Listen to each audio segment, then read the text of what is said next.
The new Superman trailer dropped this morning as an early Christmas present from DC, and I gotta say, I was pretty positive after watching it. This movie has a lot riding on it, as it will essentially be the one to kick off the new DC universe. With Marvel and the MCU hitting a massive slump and people overall getting tired of bad superhero movies, this one needs to absolutely wow audiences back into the cinemas. I like that they've been pushing the hope message with this one. Hope for a fresh start, hope for a new beginning, and hope for a better universe than we got before. Hope as an intrinsic value of Superman was the one thing that felt lacking in the Snyderverse with Henry Cavill's Superman. So I think it's good that they are pushing that message. I can definitely see what Gunn was trying to go for with this trailer. He's showing us a lot of details without giving too much away story-wise. With the emotional rendering of the classical Superman theme overlaid over the whole trailer and almost no dialogue, it's trying to evoke some emotion as well, and I think it mostly succeeds. The overall reception has been very positive.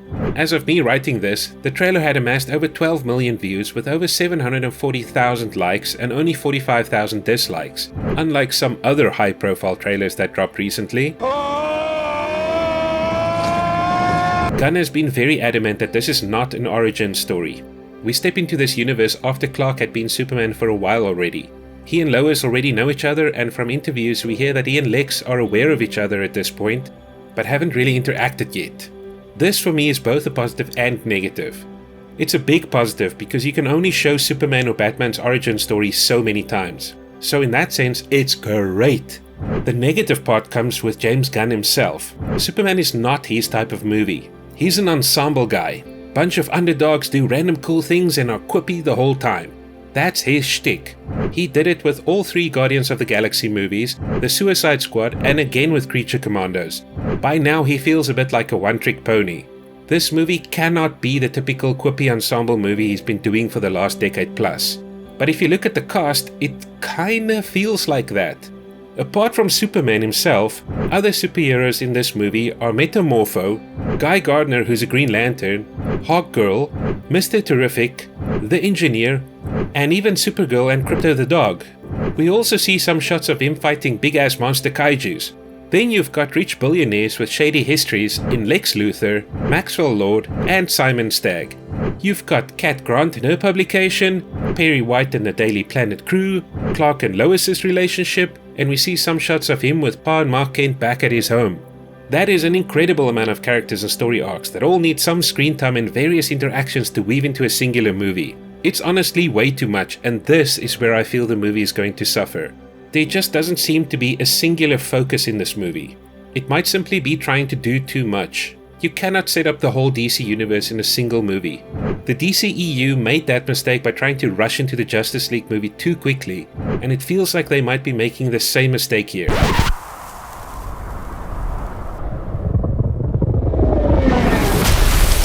From the images we're shown, I'm gonna take a guess and say that Lex will be the main villain. It looks like he might go the route of trying to discredit Superman in the public eye and showing that he's too powerful and out of control to stay on Earth. In his mind, he might be justifying that what he's doing is for the greater good of humanity, and those that get hurt in the process are simply casualties of war, collateral damage, but that the end will justify the means. Some of the aforementioned heroes might be on Superman's side, and some might have been sent to apprehend him. We see in the credits that Maxwell Lord is in this movie. Lex is one billionaire supervillain in the DC world, Maxwell is another, so he might have some nefarious plans of his own. Then we see Superman enter Stagg Industries building, the company owned by another not-so-good billionaire, Simon Stagg, and he might also have his own plans in all of this. So you've got 3 shady billionaires pitted against each other, multiple superheroes that might be either for or against Superman, his normal Clark Kent life at the Daily Planet, as well as his love life with Lois and family life back home. That's just a lot of stories to have to wrangle. The other negative for me is Superman's costume. After Henry Cavill's Superman, the red trunks just look awful now, and the costume just bends weird, fits loosely, and has weird creases. It looks like CW level costume design. It's almost as if it's a placeholder suit that needs to be updated with VFX. Even his Clark Kent suit is super loose fitting. What is up with that? And then Gunn's nepotism.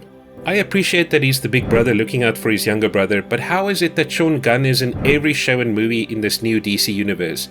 How is it that the only shows still going from the previous DCEU are ones where either his brother or wife is involved in?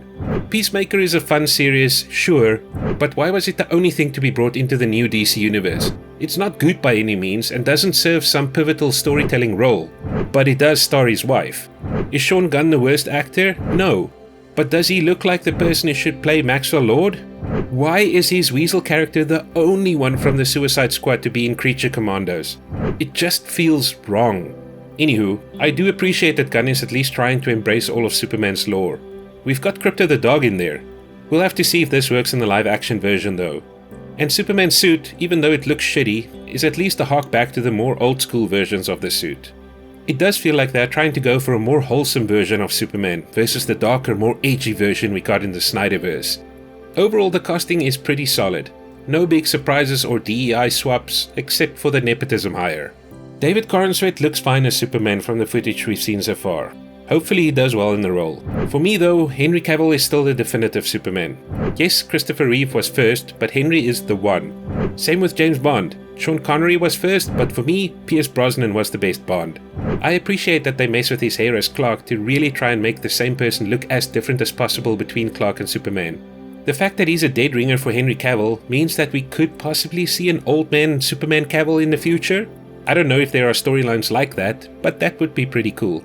Like Logan, we could get a Clark movie one day. Nicholas Hoult actually kinda works as Lex. As long as he doesn't pull a Jesse Eisenberg, we should be okay. He's a pretty solid actor, so I'm hoping he'll be awesome.